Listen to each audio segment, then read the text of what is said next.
Hey everyone, it is SysAdmin Sean here with some more wonderful SysAdmin IT news.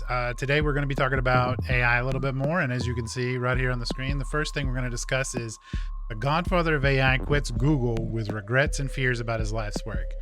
This is a Verge article. It's a pretty short read, no big deal. But essentially, this guy is known as the godfather of AI because he did a lot of amazing work at Google related to AI projects and stuff, and he recently quit and kind of backed out. He's worried about AI now. He's a little concerned with the tools he built and what that's going to lead to in the future. The short version of the story is he's worried about jobs, he's worried about misinformation via AIs, he's worried about bad people using AI tools to do bad things easier, your basic stuff. So I guess he believes in AI and he wants it to keep going, but he wants more quality controls and lockdowns and things like that. And I can totally see that. I get it. Makes a lot of sense, but it's kind of a big deal that he was very rah, let's do AI. And then all of a sudden he's decided we need to slow down. We've gotten ahead of ourselves here. And that's kind of a bad deal. Things might happen. And on the job front, things are happening. IBM basically had an article come out a couple of different places. I'll link these two articles that, again, I found on Reddit: Our Technology, Our Futurology, and Our SysAdmin. Great places to read all the IT and technology news aggregated in one place. I know some people don't like Reddit. I get that. It'll be on Dig. It'll be on, I can't even remember, Stack Overflow. It'll be on Slashdot, if you remember that thing. But essentially, the headline is IBM halts hiring for 7,800 jobs that could be replaced by AI. And that's from Bloomberg. And the breakdown of this article is they say that there is that many jobs that are considered behind the scenes jobs. They're not people facing positions that they feel AI will slowly be able to replace. Now, they're not saying they are instantly cutting their workforce by 7,800 people, or at least that's not what they're letting them report. But they are saying that these jobs will not be refilled. If a person leaves or if a position is vacant, there's enough reason to use AI to fill that position than to worry about trying to fill it with a person. There's two ways to take this. The first one is the more altruistic view of, wow, they found 7,800 jobs that can be automated. That means that they'll have other jobs related to automation and AI that people will be able to work on.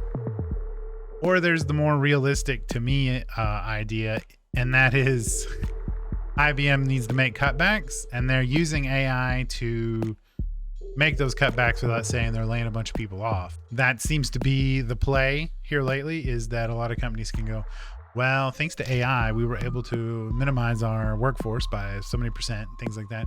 And that's looked as a positive, as opposed to we laid off 10% of our workforce because we really don't need them. I don't want to say AI is a scapegoat. What I would really hope that is going on with this IBM model is that IBM has developed a really cool product that ties into AI in some way, and it fulfills a bunch of job roles that could probably have been automated years and years ago, and you didn't have the best ability to do that.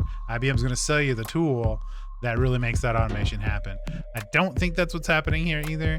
I would like it to be that. I think it would be kind of cool for IBM to actually, I don't know, do something these days, because they've been kind of quiet as far as the IT. In my mind, I don't know many people that use Spectra Protect anymore, which was their big backup tool.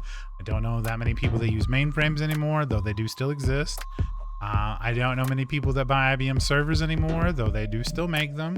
I think, unless Lenovo has taken over all of the compute side. I don't really know what people use IBM for anymore.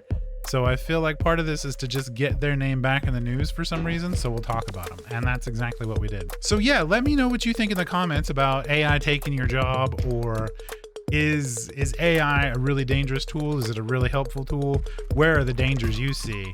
I can definitely see the problems. I see it all the time on our hacking. People are using ChatGPT to basically design hacking tools and practice hacking scenarios.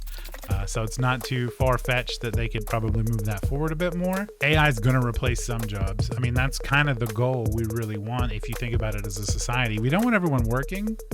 Everyone needs to be able to enjoy their life. And if we can make AI do it, that's a pretty good win, unless, you know, it becomes the Matrix and then the AI turns against us and turns us into batteries. That'd be pretty bad, but small price to pay to live in the Matrix, I guess. But yeah, let me know down in the comments. And if you enjoy these little news snippet videos, leave a thumbs up and a subscribe. And these will come out when I feel like there's something very newsworthy that's tied into sysadmin and that level of IT. I'll probably stay away from some of the smaller stuff. But with these big items like this that kind of jump out and get everyone's attention, I'm going to cover them. And it's not that big a deal.